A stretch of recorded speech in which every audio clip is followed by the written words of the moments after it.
President Zia কী কী কাজ করেছেন আমি সেটাই বলবো। বাকি বিএনপির সম্বন্ধে কোনো সমালোচনা করার জন্য আমি এখানে নাই। প্রেসিডেন্ট জিয়ার সময় উনি চেয়েছিলেন সমগ্র জাতিকে ঐক্যবদ্ধ করতে হবে। ঐক্যবদ্ধ না করলে দেশ এগিয়ে যাবে না। কৃষি উৎপাদন দ্বিগুণ করতে হবে, কৃষকদেরকে কাজে লাগাতে হবে, সেচের ব্যবস্থা করতে হবে, সেচের ব্যবস্থার জন্য ক্যানাল ডিগিং পরিকল্পনা করতে হবে। আমাদের দেশে শিক্ষার হার খুব কম ছিল।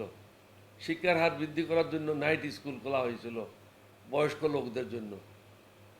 তারপরে সবাইকে বলা হলো আপনারা ফলের চাষ করেন, বিভিন্ন জায়গায় গাছ লাগান, তাহলে পরিবেশের ভারসাম্য আসবে এবং দেশে যে জ্বালানি সংকট আছে সেটাও মিটে যাবে। বিভিন্নভাবে তিনি অনেকগুলি পরিকল্পনা নিয়েছিলেন।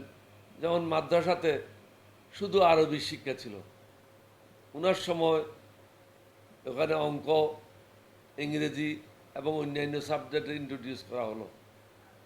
বিভিন্ন স্কুল কলেজকে সরকারিকরণ করার ব্যবস্থা গ্রহণ করা হলো এবং শিক্ষা প্রতিষ্ঠানগুলিতে নিয়মিত যেন পাঠদান করা হয় সেই ব্যবস্থা করা হলো। গ্রামে গঞ্জে অবস্থা দেখার জন্য সচক্ষে পায়ে হেঁটে প্রথম তিনি শ্রীমঙ্গল থেকে ব্রাহ্মণবাড়িয়া পর্যন্ত আমরা বিলের মধ্যে দিয়ে আসি, প্রতিমধ্যে কৃষকদের সাথে আমরা কথা বলি।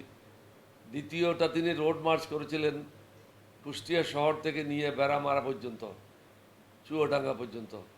এইভাবে প্রায় প্রত্যেক মাসে আমরা কোনো না কোনো জেলায় গিয়েছি এবং জেলার বিভিন্ন স্তরের জনগণের সাথে কথা বলেছি। শিক্ষক হইতে পারে, ইঞ্জিনিয়ার হইতে পারে, ডাক্তার হইতে পারে, যে কোনো পেশার লোক হইতে পারে, ব্যবসায়ী হইতে পারে, সকলের সাথে মত বিনিময় করে তাদের সমস্যাগুলো আমরা জানার চেষ্টা করতাম।